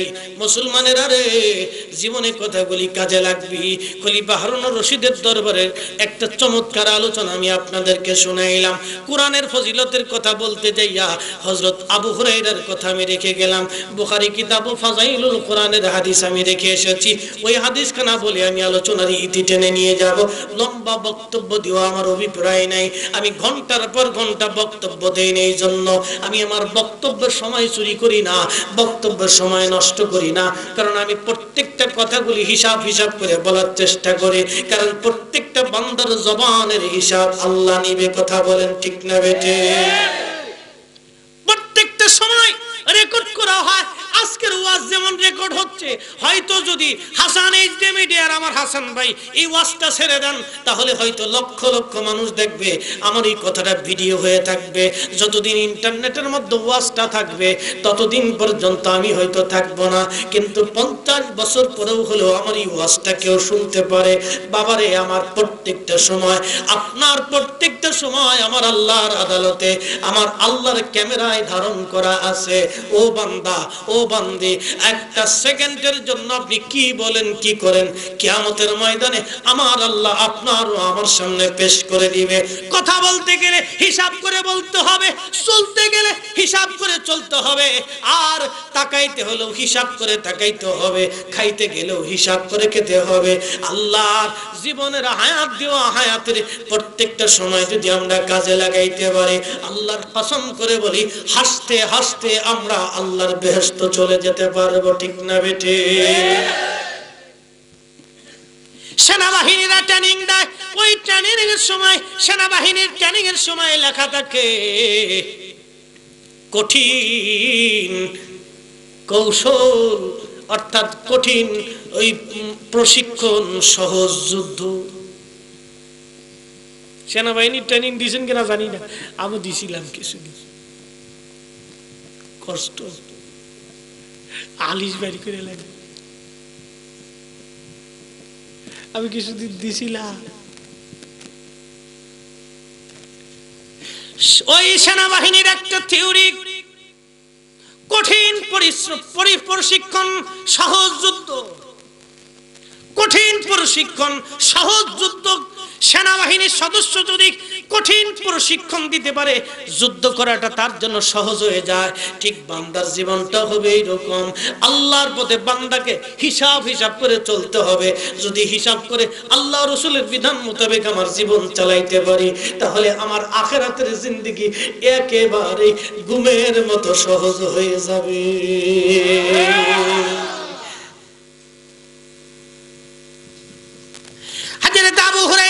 চোরকে আমি ধরলাম, ওই চোরের ওয়াজ করতে যাই ওইদিকে গেছি, চোরকে আমি পিছন দিকতে ধরলাম, এই চোর তুই চুরি করেছিস, তোকে আজকে রাসূলের আদালতে নিয়ে যাব। চোর ভয় পেয়ে যায়, চোর বলে, আবু হুরায়রা রে, আমি গরিব মানুষ, আমারে মেহেরবানি করে সাইডে দাও ভাই। আবু হুরায়রা আমি গরীব, অভাবের কারণে চুরি করতে আসছি, আমার আজকের মতো মাফ করে দাও আবু হুরায়রা, জীবনে আর কোনোদিন চুরি করব না রে আবু হুরায়রা। হযরত আবু হুরায়রা খুব দয়ালদার মানুষ ছিলেন, অন্তরটা খুব নরম ছিল। বাবা আশিকের রাসূল যারা হয় তাদের অন্তরটা সব সময়ের জন্য নরম হয়। পরীক্ষিত এদের অন্তর সব সময় নরম থাকে, কারণ নবীর ভালোবাসায় অন্তর শক্ত যদি পাথরের মতো হয়, রাসূলের প্রেমে অন্তরটা একেবারে মোমের মতো নরম হয়ে যায়। বাজান গভীর মনোযোগ, হযরত আবু হুরায়রা বললেন তাহলে তুমি চলে যাও, আর আসবে না। সকালবেলা ফজরের নামাজের আজান হয়ে গেল, হযরত আবু হুরায়রা ওই মসজিদে নববীতে গেলেন নামাজ পড়ার জন্য। মসজিদে নববীতে যখন নামাজ পড়তে গেছেন, আল্লাহর নবীও নামাজ পড়লেন, আবু হুরায়রাও রাসূলের পিছনে ইক্তেদা করলেন। নামাজ শেষ, হযরত আবু হুরায়রা বসে আছেন, অনেক সাহাবী চলে গেল, আবু হুরায়রাকে রাসূলের পাক সামনে গেলেন, আবু হুরায়রা রাসূলের সামনে দাঁড়াইলেন। আল্লাহর নবী জিজ্ঞেস করলেন, আবু হুরায়রা রাত্রিবেলা চোর তোমাকে কি বলছে? সুবহানাল্লাহ। কথা বুঝেন নাই? আরো জোরে বলেন বুঝছেন? নবী রাত্রিবেলা নিজের হুজরায়, আর ঘটনা হয় বাইতুল মালে। আমার নবী সকালবেলা আবু হুরায়রা রাত্রে চোরে কি কইছে? উনি নবী, আর আমরা ওনার উপর ঈমান আনার কারণ হইছে উম্মত। আমগো উম্মত কিছু ভাই সাহেবরা সাইকুল হাদিস হইছে, এরা আবার দাবি করতেছেন আর নবী আমগো মতো, আমরা নবীর মতোই। হ্যাঁ, একবারে বুজুর্গানে আল্লাম হইছেন, বেজুর্গানে আল্লাম, বেজুর্গালে কি সালাম।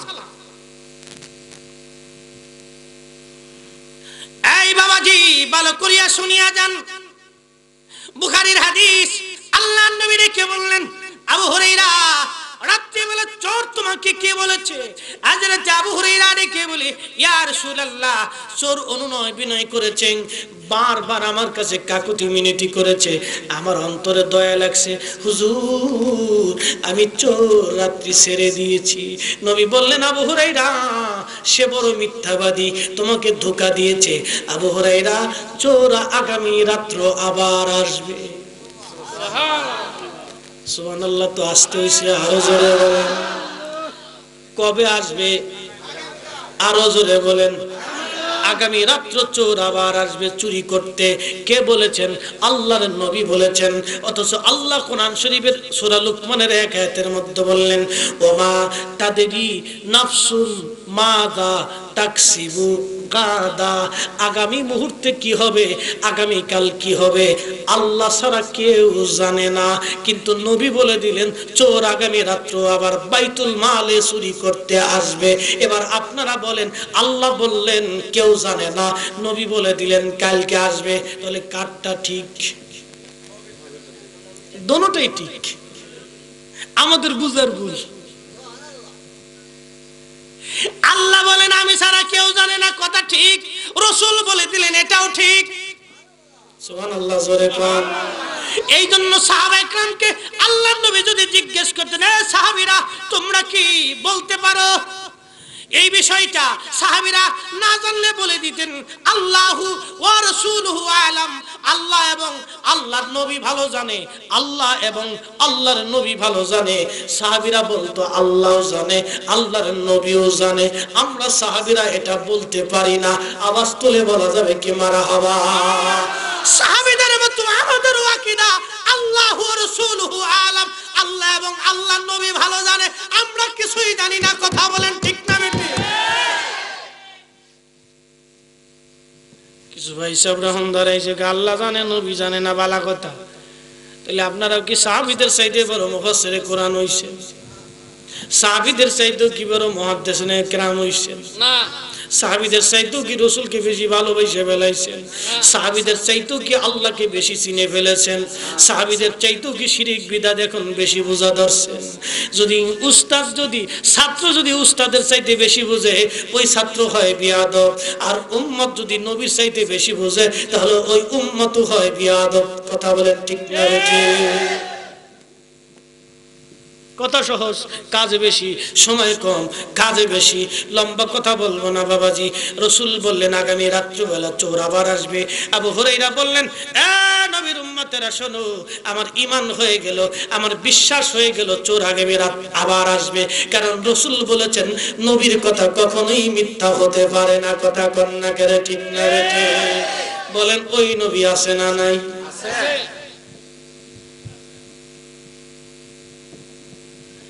এরে বাবাজি, এই দিকে গেলে রাতের পর রাত চলে যাবে, দিনের পর দিন চলে যাবে, ফরিদির ওয়াজ শেষ হবে না। বাজান এদিকে লম্বা কথা বলতে যাব না, ঘটনাটা বলি শেষ করে দিব, বেশি রাত হয়ে যাবে। বাবা বাস্তব একটা চমৎকার ঘটনা। রাত 12:15 বাজতেছে, ঈদের বাজার, সবাই তো শ্বশুর বাড়ি যাওয়ার চিন্তা আছে। আমরা হুজুরকার শ্বশুর বাড়ি নাই, বাপের বাড়িও নাই। আজকে আমার শ্বশুর বাড়ি বিয়ে তা চলতেছে, আমার এই পাহিলা তালাশ করে কিচ্ছু করার নাই।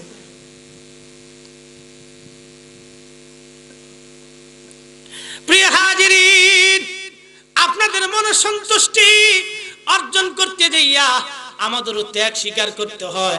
আপনারা যেমন ত্যাগ করেছেন, আমাদেরও তো এরকম ত্যাগ কিছু না কিছু হলেও করতে হবে, ঠিক না? আপনারা যেমন শ্বশুর বাড়ি যান নাই, আমি ওইরকম যাই নাই।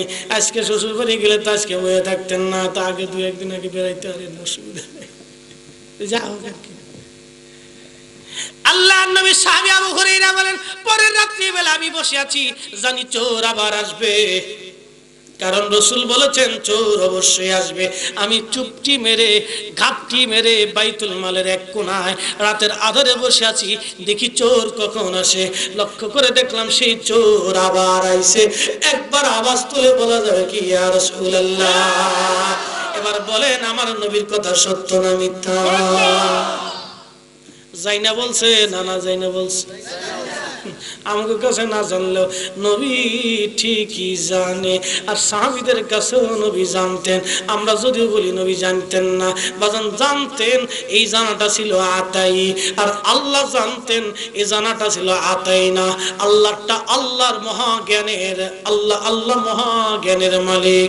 আর এই মহাজ্ঞান থেকে আমার আল্লাহ তার রাসূলকে এমন জ্ঞান দান করেছেন, কিয়ামত পর্যন্ত যা হবে আমার রাসূলকে আমার আল্লাহ সব জানাইছেন, শিখাইছেন, বুঝাইছেন।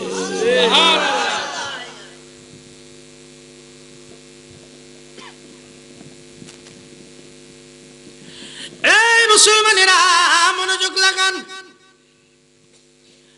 আবু হুরায়রা বলেন, আমি পিছন দিক থেকে আবার জড়িয়ে ধরছি, এই চোর তুই আজকে আবার আসছিস, তোকে রাসূলের দরবারে ধরে নিয়ে যাব, আজকে সারা যাবে না। সরে কান্দার আবু হুরায়রা, আমার বাচ্চাগুলি না খাওয়া রে। আবু হুরায়রা বাচ্চাদের ক্ষুধার যন্ত্রণা সহ্য করতে না পেরে আমি চুরি করতে আসছি। আবু হুরায়রা রে, মাফ করে দে আমারে, আমি আর আসবো না রে আবু হুরায়রা, আমার ছেলেদের প্রতি তোর দয়া যেন হয়। আবু হুরায়রা বাচ্চার জন্য দয়া কর, আমার রাসূলের দরবারে নিস না, নবী আমার হাত কেটে ফেলে দিবে আল্লাহর আইনে। আবু হুরায়রার মনে মায়া লাগছে। ওই যে আগেই বলছি, নবীর আশিক যারা হয় তাদের অন্তরে মায়া বেশি হয়।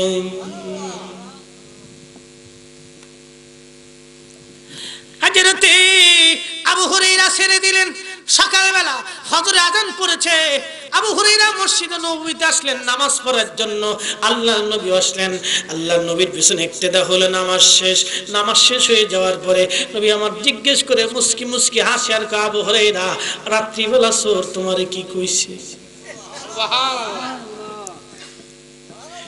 ওরে রাহমাতুল লিল আলামিন, আপনি উম্মতের জাবিন, গুনাহগারের অতি আপনজন, ঠিক না বেঠে? আমার পীর কেবলাজান হুজুর গাইতেন, গাওরে মুসলিম গণ নবী গুণ গাওরে, গাওরে আশিক গণ নবী গুণ গাওরে, পরানব রিয়া সবে সল্লেওয়ালা গাউরে হৃদয় রিয়া সবে সল্লেওয়ালা গাউরে আল্লাহুম্মা সাল্লি আলা একটা জবান বন্ধ থাকবে না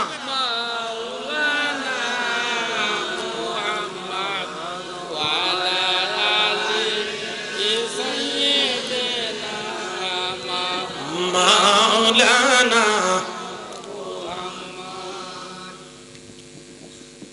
যে মজা সে ইশকে নবী কি বাতারো যত না তরাইবেন রাসূলুল্লাহ নাহি কোনো ভাবনা আল্লাহুম্মা সাল্লি আলা সাইয়্যিদিনা মাওলানা মুহাম্মদ ওয়া আলা আলি সাইয়্যিদিনা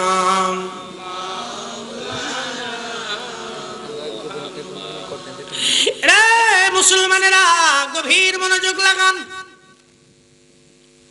আল্লাহর হাবিবের সাহাবী আবু হুরায়রা বলেন সূরা ছেড়ে দেওয়ার পরে ফজরের নামাজের পরে যখন রাসূল জিজ্ঞেস করলেন আমি ডেকে বলি হুজুর রাত্রিবেলা চোর তার বাচ্চাকে দোহাই দিয়েছে আমার অন্তরে বড় মায়া লাগছে নবী গো এই জন্য আমি চোর ছেড়ে দিয়েছি রাসূল ডাক ডেকে আবু হুরায়রা তোমাকে সেই মিথ্যা কথা বলেছে সে বড় মিথ্যাবাদী আগামী রাত্রেও সে আবার চুরি করতে আসবে সুবহানাল্লাহ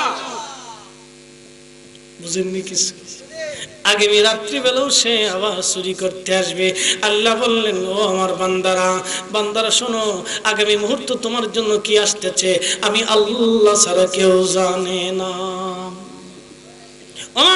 তাদেরই নাফসুম বি আইয়ি আরদিন তামুত বান্দা কোথায় কোন জায়গা মারা যাবে আমি আল্লাহ ছাড়া কেউ জানে না আওয়াজ তুলে বলা যাবে কি আল্লাহু আকবার বান্দা কোথায় কোন হালতে কোন জায়গা মারা যাবে আল্লাহ ছাড়া কেউ জানে না বাজান রে ওই বুখারী পড়েন সহিহ মুসলিম পড়েন কিতাবুল মাগাজি পড়েন বদরের প্রান্তরে যুদ্ধের ময়দান হযরত মাসউদ রাদিয়াল্লাহু আনহু ফরমান আমি আল্লাহর রাসূলের সঙ্গে যুদ্ধের আগের দিন রওনা হয়ে গেলাম আল্লাহর নবীজি যুদ্ধের মাঠ পরিদর্শন করতেছিলেন আল্লাহর নবী হাতের আঙ্গুলের ইশারা করে বললেন এইখানে আমার চাচা আবু জাহেল মরে পড়ে থাকবে সুবহানাল্লাহ আগামী কাল এইখানে আমার চাচা আবু জাহেল মরে পড়ে থাকবে এইখানে উতবা মরে পড়ে থাকবে এইখানে সাইবা মরে পড়ে থাকবে এখানে ওলীদ মরে পড়ে থাকবে একবার আওয়াজ তুলে বলা যাবে কি ইয়া রাসূলুল্লাহ আল্লাহ বলেন ওমা তাদরি নাফসুম বি আইয়ি আরদিন তামুত বান্দা কোথায় কোন হালতে কোন জায়গা মারা যাবে আমি আল্লাহ ছাড়া কেউ জানে না আমার রাসূল বললেন ও মাসউদ শুনিয়া রাখো এইখানে আগামীকাল যুদ্ধের মুহূর্তে আমার চাচা আবু জাহেল এইখানে মরে পড়ে থাকবে ওইখানে উতবা মরে পড়ে থাকবে ওইখানে সাইবা মরে পড়ে থাকবে ওইখানে ওলীদ ইবনে মুগীরা মরে পড়ে থাকবে আল্লাহর নবী এইভাবে কয়েক কাফেরের নাম ঘোষণা করলেন আগেকাল যুদ্ধের ময়দানে এইখানে তারা মরে পড়ে থাকবে একবার আওয়াজ তুলে বলা যাবে কি আল্লাহু আকবার এই রাসূলের বাস্তব জীবন থেকে বুখারীর আলোচনা করতেছি বদরের ময়দানে যুদ্ধ শুরু হয়ে যায় অনেক বড় লম্বা ইতিহাস টানতে যাব না দুইজন ছেলে বাচ্চা মদিনায় রাসূল পাক যাওয়ার পরে মসজিদ নববী যে জায়গায় করা ওই বাচ্চা দুটির জায়গা ছিল ওই জায়গা আল্লাহর নবী দরবারে যখন রাসূল জায়গা নির্বাচন করলেন তখন দেখা গেল এতিম দুটি বাচ্চার জায়গা ওই এতিম বাচ্চারা এসে বলেন হুজুর আমরা এতিম হতে পারি ইয়া রাসূলুল্লাহ আল্লাহর ঘরের জন্য আমরা এই জায়গাটা দান করে দিলাম নবীজি বললেন না গো না তোমরা এতিম বাচ্চা তোমাদেরকে দান করতে হবে না আমি তোমাদের মূল্য পরিশোধ করে দেব বাচ্চারা কয় হুজুর হুজুর না, এই জায়গাটা আমরা দান করে দিলাম। ওই দুই বাচ্চা ওই বদরের প্রান্তরে যুদ্ধের ময়দানে তারাও হাজির হয়েছিল। দুই ভাই বাজান রে, তাদের ইচ্ছা ছিল সারা জীবনে আমার রাসূলকে আবু জাহেল বড় কষ্ট দিয়েছে, আজকে বদরের প্রান্তরে আবু জাহেলকে পাইছি, অবশ্যই ওকে আজকে আমরা জাহান্নামে পাঠিয়ে দেব। একবার আওয়াজ তুলে বলা যাবে আল্লাহু আকবার। সাহাবায়ে কেরামের ঈমানের তেজ ছিল এরকম। ওকে জাহান্নামে পাঠিয়ে দিব আমরা। দুই ভাই দৌড়ে যায়, দেখে আবু জাহেল যুদ্ধের ময়দানে দেরি করলেন না, দুইজন দুই দিক থেকে আক্রমণ করলেন। আবু জাহেল কয়, ও বাচ্চারা তোমরা কারা? বলে, বাচ্চা বলিও না, তোমাকে জীবনের তরে খতম করার জন্য আমরা আসছি। আমাদের রাসূলকে মক্কার জমিনে বড় কষ্ট দিয়েছো, আজকে পেয়েছি, তোকে জাহান্নামে পাঠিয়ে দিয়ে আমরা বিদায় হব। বন্ধুগণ, দুই ভাই দুই পাশ থেকে আঘাত করলেন, একজন ভাই শহীদ হয়ে গেলেন, আর একজন ভাইয়ের হাত কেটে গেল বাজানে। কিন্তু তারপর ওই আবু জাহেল জাহান্নামের মধ্যে চলে গেল। আল্লাহর নবী যেখানে আঙ্গুলের ইশারা করেছিলেন ওইখানে আবু জাহেল মরে পড়েছিল, উতবাও মরা ছিল, সাইবাও মরা ছিল, মুগিরাও মরা ছিল, ওয়ালিদও মরা ছিল। বাজান গভীর মনোযোগ লাগান। মাসুদ বলেন, আমি দৌড়াই গেলাম, দেখি রাসূলের কথার সত্যতা কতটুকু হয়। দৌড়াইতে দেখি, আল্লাহর কসম করে বলি রে মুসলমানেরা, রাসূল যেখানে বলেছিলেন আমরা দৌড়ে সেইখানে যে দেখি সেইখানে কাফেররা মরে রয়েছে। আল্লাহর নবীর কথার বিন্দু মাত্র ব্যতিক্রম হয় নাই। আওয়াজ তুলে বলা যাবে কি মারহাবা।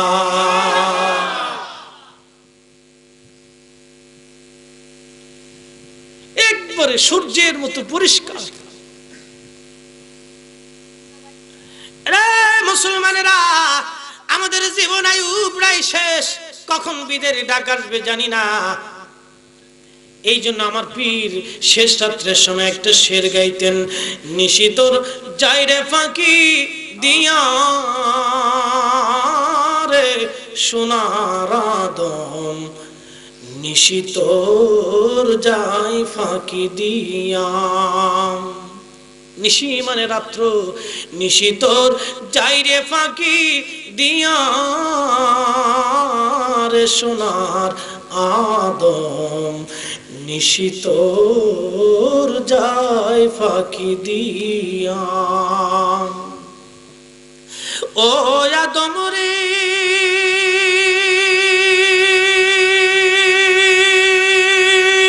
কামিনীর ওই কোলেতে কাল ঘুমেতে রইলি তুই, সারা নিশি কাটাইলি তুই ঘুমাইয়া ঘুমাইয়া রে সোনার আদম, নিশিতর যাই ফাঁকি দিয়া।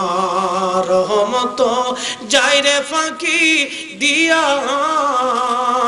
রে সোনার আদম, নিশিতর যাই ফাঁকি দিয়া। ও আদম রে পাক ধরিয়া গেছে দাড়ি, দন্তবাসী গুটাচারি। ও আদম রে পাক ধরিয়া গেছে দাড়ি, দন্তবাসী গুটাচারি। সমন জারি গিয়াছে করিয়া আরে সোনার আদম, নিশিতর যাই ফাঁকি দিয়া। রহমত যাই রে ফাঁকি দিয়া রে সোনার আদম, বেলা তোর যাই ফাঁকি দিয়া। আল্লাহুম্মা সাল্লি আলা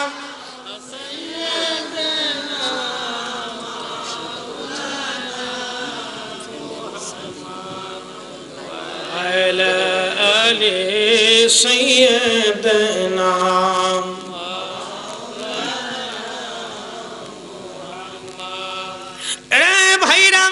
গভীর মনোযোগ লাগান বাবাজি। এই লম্বা কথা নয়।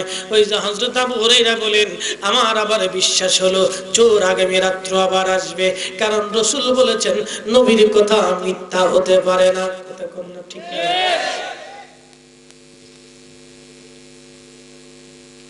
আবু হুরায়রা বলেন, আমি পরে রাত্রি বেলা আবার বসে আছি চোরের অপেক্ষায়, কখন আসে, আজকে ছাড়বো না। নবী বলেছেন চোর আসবে, অবশ্যই চোর আগামী রাত্রি বেলা আসবে। আমার দৃঢ় ঈমান হয়ে গেল। সাহাবীদের ঈমান কি আর আমগো ঈমান কি? আমগো সৌদি আরবের ঈমান, সৌদি আরবের ঈমান। আল্লাহর নবী সাহাবী পরে রাত্রি বেলা বসে আছেন, কখন চোর আসবে। আল্লাহর নবী দেখলেন, সাহাবী দেখলেন, আবু হুরায়রা দেখলেন চোর আসতেছে, চোর আসতেছে। নবী বলছেন চোর আসবে, ঠিকই চোর আসতেছে। বাজান, আগামী মুহূর্ত আমার আপনার জন্য কি বয়ানে কেউ জানি না, মারা যাবো না বেঁচে থাকবো তাও জানি না। নবী বললেন চোর আসবে, ঠিকই চোর এসেছে। হযরত আলী কাররামাল্লাহু রাদিয়াল্লাহু আনহুকে নবী বললেন হিজরতের সময়, আলী রে, তোমাকে কিছু আমানত দিয়ে গেলাম, এই আমানতগুলি মক্কাবাসীরা আমানত। ও আলী, শোনো গো, এই আমানতগুলি মানুষের কাছে ফিরিয়ে দিয়ে তুমি হিজরত করে মদিনায় চলে আসবা। আমার চাদর মোড়া দিয়ে তুমি শুয়ে থাকো, যেন মানুষ মনে করো আমি শুয়ে আছি। সুবহানাল্লাহ। হাকিকত বুঝেননি? বুঝেন এবার।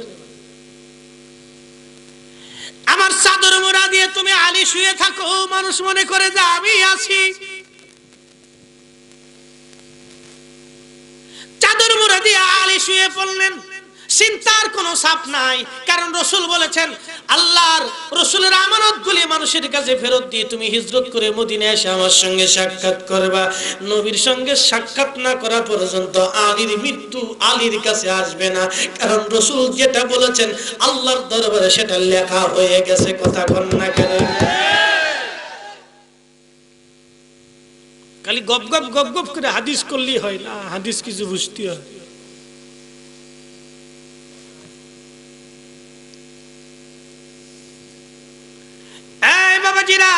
গভীর মনোযোগ। চাদর মোড়া দিয়ে শুয়ে বলেন হযরত আলী, মরণের ভয় নাই, কাফেররা চাইলেও তো ওইভাবেই তলোয়ারের আঘাত করতে পারত। মৃত্যুর দুয়ারে চাদর মোড়া দিয়ে আলী শোয়া। রাসূল চলে গেলেন। বাজান, অনেক লম্বা কথা, এইদিকে আমি যাব না, ছোট্ট কথাটা বুঝাই দিয়ে গেলাম। বাবাজি, হযরত আবু হুরায়রা বলেন, আমি আবার ধরে ফেললাম।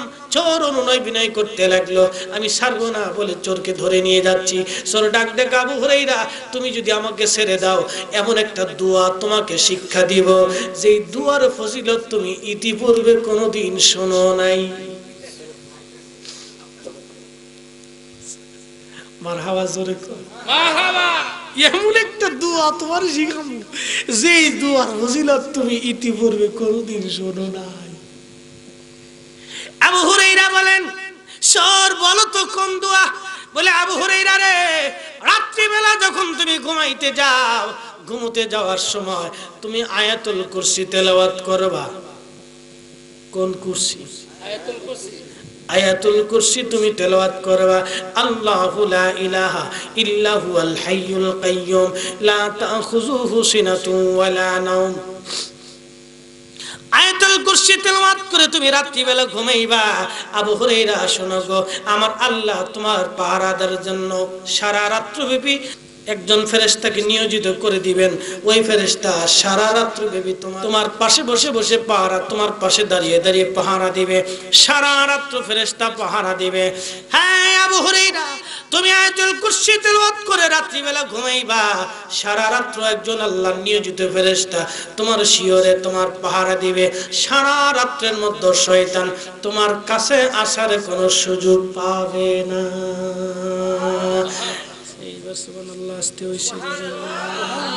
আরো জোরে। যাদের স্বপ্ন দশায়, যুবক ভালো করে শোনো, রাত্রিবেলা আয়াতুল কুরসি পড়িয়া ওযু করিয়া আয়াতুল কুরসি পড়িয়া তুমি ঘুমাও। তোমার রাত্রিবেলা শয়তান তোমার কাছে আসতে পারবে না, আর তোমার স্বপ্ন দোষের প্রবলেমও তোমার থাকবে না। আওয়াজ তুলে বলা যাবে কি আলহামদুলিল্লাহ। রাত্রিবেলা যারা আজে মাঝে স্বপ্ন দেখেন এশার নামাজ পড়ে রাত্রিবেলা যখন বিছানায় যান তখন আপনারা ওযু করে আয়াতুল কুরসি তেলাওয়াত করে রাত্রিবেলা ঘুমান, সারা রাত তো ফেরেশতা পাহারা দিবে, শয়তান আপনার কাছে আসতে পারবে না। আল্লাহর নবী সকালবেলা আবু হুরায়রা ফজরের নামাজ পড়তে গেলেন, চোর ছেড়ে দিলেন, চোর চলে গেল। আল্লাহর নবী ফজরের নামাজ পড়ে মুস্কি হাসি দিয়া বললেন, আবু হুরায়রা রে, রাতের চোর তোমারে কি কইছে? সূরা কি কইছে রে আবু হুরায়রা? সূরা আবু হুরায়রা রাদিয়াল্লাহু আনহু ফরমান, ইয়া রাসূলুল্লাহ, চোর আমাকে একটা দোয়া শিক্ষা দিয়েছে। কি দোয়া বলো? হুজুর, আয়াতুল কুরসি তেলাওয়াত করে রাত্রিবেলা যদি ঘুমায় সারা রাত নাকি একজন ফেরেশতা আসবে আল্লাহর পক্ষ থেকে, সারা রাত ফেরেশতা পাহারা দিবে, আর শয়তান আমার কাছে আসতে পারবে না। আল্লাহর নবী বললেন, হ্যাঁ আবু হুরায়রা, চোর তোমাকে ঠিকই দোয়া শিক্ষা দিয়েছে, এই দোয়াটা বাস্তব, এটা সত্য। আয়াতুল কুরসি পড়িয়া কেউ যদি রাত্রিবেলা ঘুমায় শয়তান তার শিয়রে আসতে পারে না, সারা রাত্র ভরে শয়তানকে ওই ফেরেশতা পাহারা দিতে থাকবে, তোমাকে পাহারা দিবে, শয়তান আসবে না। আবু হুরায়রা, চোর তোমাকে এই কথাটা সত্য বলেছে, কিন্তু সে চরম মিথ্যাবাদী, কারণ সে তোমাকে ধোঁকা দিয়েছে। আবু হুরায়রা রে, তুমি কি জানো আজকে 3 রাত তোমার সঙ্গে কে বাহানা করতেছে? আবু হুরায়রা বললেন, আল্লাহু ওয়া রাসূলুহু আলাম, আল্লাহ এবং আল্লাহর নবী ভালো জানে। আওয়াজ তুলে বলা যাবে আল্লাহু আকবার। নবী আমার ডাকিয়া বলে, আবু হুরায়রা, আজকে 3 রাত পর্যন্ত শয়তান তোমাকে 3 রাত ধোঁকা দিয়েছে চোর সেজে। বাজান রে, শয়তানে ফজিলতের কথা বলবে, কিন্তু আসলে শয়তান ফজিলত মানে না। কথা কন না করে বাবাজি, খুব সাবধান, সময় কম, কাজ বেশি হবে, লম্বা কথা আর বলবো না। বাজান, আসেন আমরা একবার একটা বারের জন্য আল্লাহর নবীকে দাঁড়ায় মোহাব্বত করে সালাম জানাই। ইয়া নবী সালাম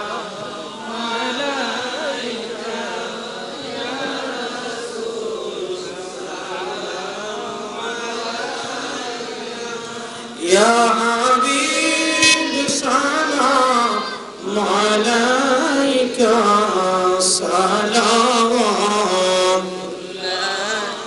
عليك अपनी तो रहमत अल्लाह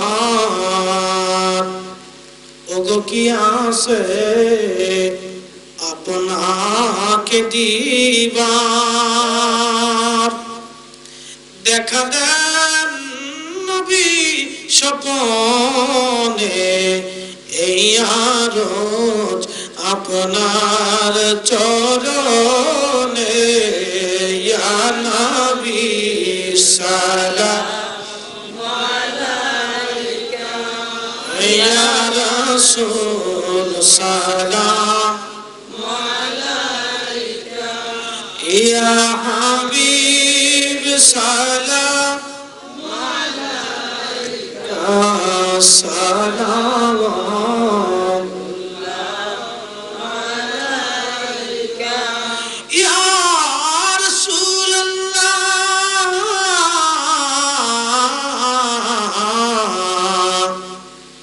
ইয়া হাবিবাল্লাহ। दीदारे रोज़ा की तमन्ना दिल में हो यही तराना, ओ किसे मदीना जाना बेकुल है दिले दीवाना। या नबी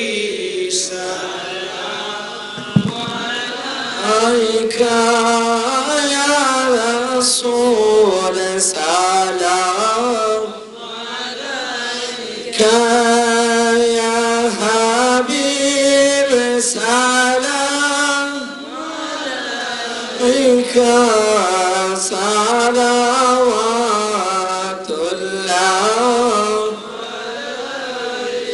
प्यारा प्यारा नाम लेंगे और खुद से शाम लेंगे और सुबह से है पाथा पाथा झूठी है डाले डाले या नबी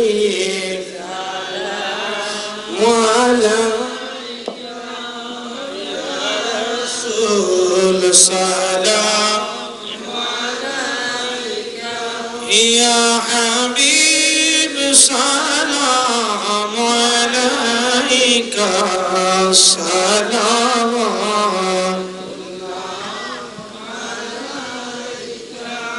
بلغ العلا بكماله كشف الدجى بجماله حسنت جميع خصاله صلوا عليه وآله سلموا يا قوم صلوا على سد الأمين مصطفى ما جاء إلا رحمة للعالمين জীবনের শেষ মোনাজাত মনে করেন, হতে পারে এটা আপনার আমার জীবনের শেষ মাহফিল, আর কোনোদিন মাহফিলে শরীক হওয়ার সুযোগ আমাদের নাও আসতে পারে। মহাব্বতে আল্লাহ পাকের শাহী দরবারে আমরা হাত তুলে বলি আল্লাহুম্মা আমিন। রব্বানা আতিনা ফিদ দুনিয়া হাসানাতাও ওয়া ফিল আখিরাতি হাসানাতাও ওয়া কিনা আযাবান নার। রব্বুল আলামিন মেহেরবানি করে তুমি আজকের মাহফিল মঞ্জুর করে নাও। আমার গোল্ডেন যুব সংঘের উদ্যোগে আজকের এই সুন্দর 18তম মাহফিল, আল্লাহ মেহেরবান খোদা, এই মাহফিলের শেষ লগ্নে গভীর রজনীতে আমি হাত বাড়াইছি, একা হাত বাড়াই নাই, তোমার মায়ের বান্দা ও বান্দীদেরকে নিয়ে হাত তুলে ধরেছি। এলাহি শুধু শুধুই হাত বাড়াই নাই, তোমার হাবিবের শানে দুরূদ ও সালাম আমরা পড়ে নিয়েছিলাম। রব্বুল আলামিন, আমার তোমার প্রিয় বান্দা বান্দীগুলি, আমার প্রিয় ভাইরা, আল্লাহ ঘন্টার পর ঘন্টা বসে আছে, দুনিয়ার কোন মোহেন আল্লাহ আল্লাহ আল্লাহ, তুমি প্রভুকে ভালোবেসে তোমার হাবিবকে ভালোবেসে রব্বুল আলামিন হাদিয়া টুকুন কোটি কোটি গুণ বাড়াইয়া আকা নামদার তাজদার মদিনা নূরে মুজাসসাম আমার কঠিন হাসরের ময়দানের ওই বিপদ দিনের সাথী আল্লাহ, কবর জিন্দেগিতে আমাকে যোগে দেখা রেখে ফেলে চলে আস আল্লাহ, বলে কেউ থাকবে না ওই কুটিল দিনের সাথী আল্লাহ, আমার রাহমাতুল লিল আলামিনের খেদমত সোনার মদিনায় দয়া করে মাহফিলের হাদিয়া পৌঁছে দাও। রসুল পাকের আলা ওলাদাল্লাহ সাহাবা শরীফ মুবাশশির খুলাফায়ে রাশিদা বদর উহুদ খন্দক মুতা হুনাইন দস্তে কারবালা সত্য ইসলামের জন্য যারা পানি পানি বলে বলে 3 দিন একাধারে আল্লাহ কলিজা পর্যন্ত শুকিয়ে গিয়েছিল, শিশু বাচ্চারাও পানি পায় নাই আল্লাহ, নবীর আওলাদেরা পানি পানি বলে কেঁদেছি। এলাহি আজকের মাহফিলের হাদিয়া আমাদের চোখের পানি, যুবক ভাইদের এই খেদমতটুকু কোটি কোটি গুণ বাড়ি সোয়াদায়ে কারবালার হুজুরে দয়া করে হাদিয়া পৌঁছে দাও আল্লাহ। আল্লাহ কাদরিয়া চিশতিয়া নকশবন্দিয়া মুজাদ্দিদিয়া হাক্কানি সিলসিলায় তোমার যত অধিকার, তোমার বন্ধুগণ, আপন আপন মাজার পাকি যারা ঘুমানো আছেন, হযরতে বাবা শাহজালাল, ইয়ামানি মুজাদ্দিদি শাহ ফরান শাহ মাকদুম শাহরি বুগদাদি, আল্লাহ শাহ মুস্তাফা রাহমাতুল্লাহ আলাইহি, সিফাসাল নাসিরউদ্দিন শাহ রাহমাতুল্লাহ আলাইহি, তিনার বংশধর আলাউলাদ খানবুরা, আল্লাহ ফান্দৌকের জমিনে ও সোনাকান্দার জমিনে রব্বুল আলামিন মিরান শাহ তাতারি রাহমাতুল্লাহ আলাইহি, আল্লাহ তিনার সিলসিলাত আউলিয়া کرام রব্বুল আলামিন, আল্লামা কমরউদ্দিন রুমি রাহমাতুল্লাহ আলাইহি, আল্লাহ খান জাহান আলী রাহমাতুল্লাহ আলাইহি, আল্লামা মাওলানা খাজা এনায়েতপুরী রাহমাতুল্লাহ আলাইহি, আল্লাহ সুন্নিয়তের গর্ব আল্লামা বিশ্ব আলী খাজা বাবা ফরিদপুরী রাহমাতুল্লাহ আলাইহি, तमाम বাংলার জমিনে যত পীর মাশায়েখগণ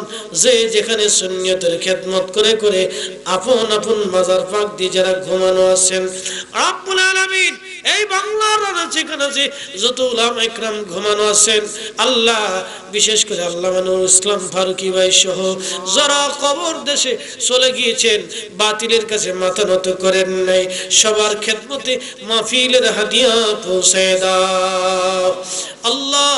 আমাদের কারো মা আছে বাবা নাই, বাবা আছে ঘরে মা নাই, এমন আছে রে ঘরে মাও নাই বাবাও নাই, দুজন কবরের বাসিন্দা হয়ে গেছে। আল্লাহ ঈদুল আযহা আমরা আনন্দ করি, জানি না কবর দেশে মা বাবা কেমন আছে। রব্বুল আলামিন আমাদের মা বাবার কবরে কান্দায়ও না আল্লাহ, আমাদের মা বাবার কবরে কান্দায়ও না আল্লাহ, আমাদের মা বাবার কবর জান্নাতের বাগান করো আল্লাহ। মুসা নবীরে করছো গো দয়া আল্লাহ, তোর বাহারে ডাকিয়া আমারে নি করবা গো দয়া আল্লাহ, মদিনাতে নিয়ে গো আল্লাহ মাফ করছো নি এলাহি। আজকে লক্ষ লক্ষ হাজিরা হেরেম থেকে রওনা দিবে মদিনাতুল মুনাওয়ারায় গো আল্লাহ, আল্লাহ তোমার হাবিবের রওজা শরীফের পাশে সালাম দিবে গো আল্লাহ। আল্লাহ আমরা গরিব মুসলমান মদিনা যাইতে পারি না আল্লাহ,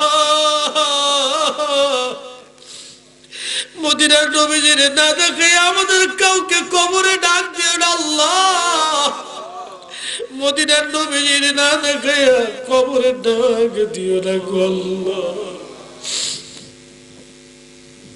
রব্বুল আলামিন এই গোল্ডন যুব সংঘ আল্লাহ সশয় কবুল করে নাও আল্লাহ। প্রত্যেকটা যুবককে ভাইকে তুমি মেহেরবানি করে মঞ্জুর করো আল্লাহ।